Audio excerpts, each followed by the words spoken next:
अस्सलाम वालेकुम वरहमतुल्लाहि वबरकातुहू। इय्याक नअब्दु व इय्याक नस्तईन। मिस लाला रुख आपके साथ अपना चैनल लाला रुख ऑफिशियल लेकर हाजिर हैं। हमने ये ट्रैवल लॉग के नाम से नए एपिसोड स्टार्ट किए हैं ताकि आपको सफ़र करने में आसानी हो, मदद हो और आप जहाँ जाना चाहते हैं आपको थोड़ा सा उसके बारे में पता हो। मेरा ये सेकेंड एपिसोड है अमेरिका के ऊपर। अब मैं आपको अमेरिका के इंटरनल ट्रैवल के बारे में बताना चाहती हूँ। एक तो होता है ना, आप इंटरनेशनल पाकिस्तान से अमेरिका गए, फिर आप जब अमेरिका में रह रहे होते हैं तो वहाँ पर आपने एक शहर से दूसरे शहर जो जाना है वो आपके लिए कौन सा आसान तरीका है और क्या चीज़ आपको फैसिलिटेट करती है, मदद करती है और क्या चीज़ आपको नुकसान पहुँचाती है। एक तो ऑनलाइन आजकल हर एयरलाइन ने डील्स दी हुई होती हैं। अगर आप महीना पहले से प्लान करते हैं और आप अपना अच्छा प्लान है आपका तो आपको सस्ता टिकट मिल जाता है। पहले से प्लान कर लें कि जी मैंने 30 तारीख को जाना है और फर्स्ट सेकंड को आप बुकिंग कराएंगे तो आपको वही टिकट आधी कीमत पे मिल जाएगा। अगर जितना करीब जाते जाएंगे उतना उसकी कीमत बढ़ती चली जाएगी। एक तो ये फॉर्मूला है। दूसरा ये फॉर्मूला है कि हर जगह के लिए कुछ स्पेशल ऑफर्स भी लगाती हैं डिफरेंट एयरलाइंस, क्योंकि इस वक्त देखें ना, हर जगह मुकाबला है और कंपटीशन है। सब एयरलाइंस में भी कंपटीशन है। अमेरिका की अपनी एयरलाइंस हैं, डेल्टा है, वर्जन है और डोमेस्टिक फ़्लाइट्स इन्हीं पे लोग सफ़र करते हैं। इतिहाद और एमिरेट्स और इन चीज़ों पे नहीं सफ़र करते, वो ज़्यादा महंगी पड़ती है। मैंने जब न्यूयॉर्क जाने का प्लान बनाया और मुझे बहुत दिल चाहा कि मैं न्यूयॉर्क जाऊं, मेरे वहाँ बहुत अच्छे फैमिली फ्रेंड्स हैं और मुझे न्यूयॉर्क देखने का भी बहुत शौक था। खैर मैंने ऑनलाइन चेक करती रही, $1000 का उस वक्त टिकट था। मैंने कहा भाई मैं तो नहीं सफ़र कर सकती, बहुत महंगा है। ठीक है, अब क्या हुआ, एक दिन मैंने ऐसे ऑनलाइन चेक किया तो $300 में एक टिकट मुझे मिल गया और वो बहुत दूर एक ट्रैवल एजेंसी थी जो ऑफ़र कर रही थी वो टिकट। मैं उन तक बस में धक्के खाती खाती पहुंच ही गई और वहाँ जब गई तो वो कहने लगी कि बीबी ये तो सिर्फ कार्ड पे है। मैंने कहा है कार्ड पे है, मैं क्या करूँ, मेरे पास तो क्रेडिट कार्ड है ही नहीं वहाँ का, अमेरिका का, जो इंटरनेशनली मैं यूज़ कर सकती। उसने कहा अच्छा हम आपको ये फैसिलिटी दे सकते हैं कि हम अपने कार्ड पे आपको ये टिकट इशू कर देंगे, लेकिन हम आपसे उसके कुछ एक्स्ट्रा चार्जेस लेंगे। हर चीज़ के एक्स्ट्रा चार्जेस याद रखिएगा। मैंने कहा ओके, कितने एक्स्ट्रा चार्जेस? उसने कहा $50। मैंने कहा चलिए फिर भी 350 में मुझे पड़ रहा है, नो प्रॉब्लम। अब मैं वहाँ पहुँच गई हूँ तो मैंने कहा चलो कर लेते हैं। फैसला अच्छा था, इन्फॉर्मेशन नहीं थी।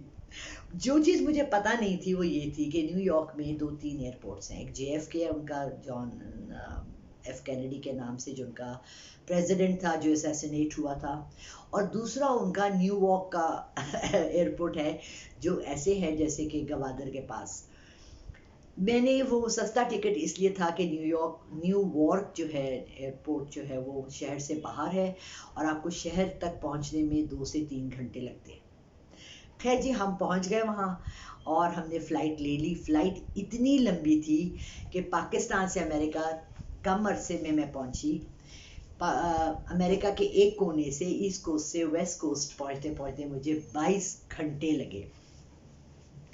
और जब वहाँ प्लेन लैंड हुआ तो आखिरी शटल चल रहा था और आखिरी वहाँ से ट्रेन जा रही थी, उसके बाद सब कुछ वहाँ बंद हो जाता है और वहाँ कोई ना चाय थी। और सबसे मज़े की बात, हमारी PIA, हमारी एयरलाइंस बहुत अच्छी हैं, खाना देती हैं आपको।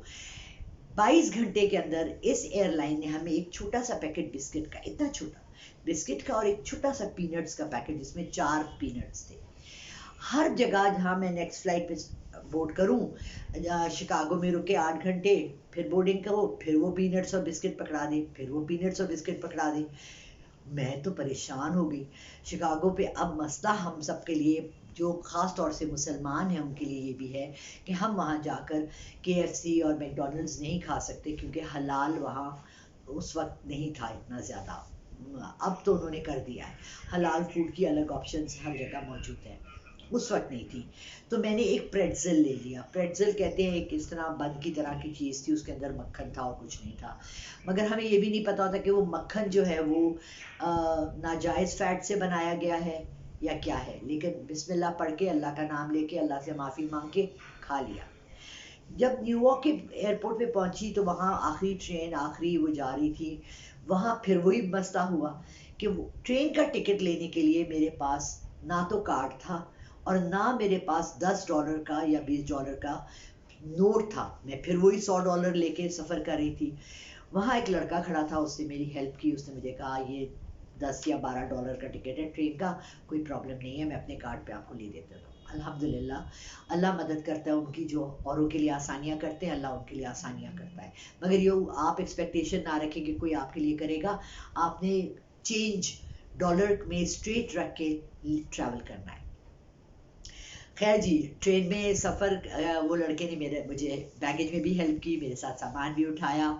और जब मैं पहुंची New York, oh my God, New York central station, दुनिया का सबसे बड़ा ट्रेन स्टेशन, जिसके मेरा ख्याल है कोई 200 एंट्रेंसेस हैं।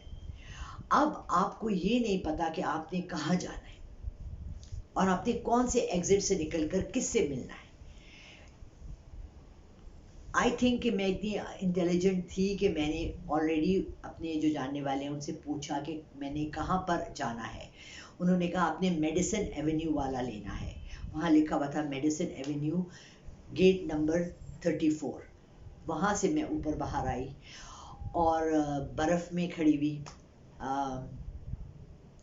इतनी घुटनों तक बर्फ़, चलना मुश्किल। मैं गई थी कैलिफोर्निया से, जहाँ का मौसम बाहर का था, यहाँ सख्त बर्फ़ का मौसम था।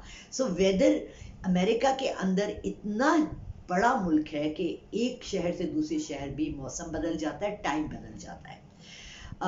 खैर बहरहाल खैरियत से वो आ गए। वहाँ से हम फिर एक ट्रेन जर्नी हमने ली उनके घर पहुँचने के लिए, 1.5 घंटा और 22 घंटे, फिर घंटा न्यूयॉर्क पहुँचने का, फिर घंटा वहाँ पहुँचने का। 24 घंटे में मैं कैलिफोर्निया अपने घर से उनके घर पहुँची। जहनी तौर से तैयार रहिएगा, सफ़र मुश्किल और बहुत लंबे हैं अमेरिका के इंटरनल भी। ये तमाम चीज़ें हैं जो आपको, जब आपके कज़न या भाई या दोस्त जब कहते हैं ना आजा यार बड़ा मज़ा आता है न्यूयॉर्क में, ये है वो है, वो आपको ये छोटी छोटी बातें नहीं बताता, क्योंकि आप डर जाएंगे।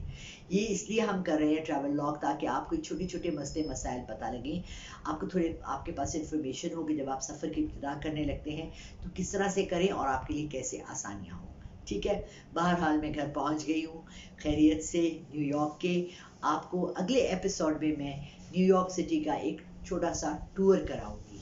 ठीक है, मिलते हैं फिर मेरे चैनल लाला रुख ऑफिशियल के साथ। अपने घर पे इत्मीनान रखिए, खुश रहिए, और सबके लिए आसानियाँ जब बांटेंगे तो अल्लाह आपके लिए भी आसानियाँ बांटेगा और आपकी राहें आसान करेगा। बहुत शुक्रिया, थैंक यू।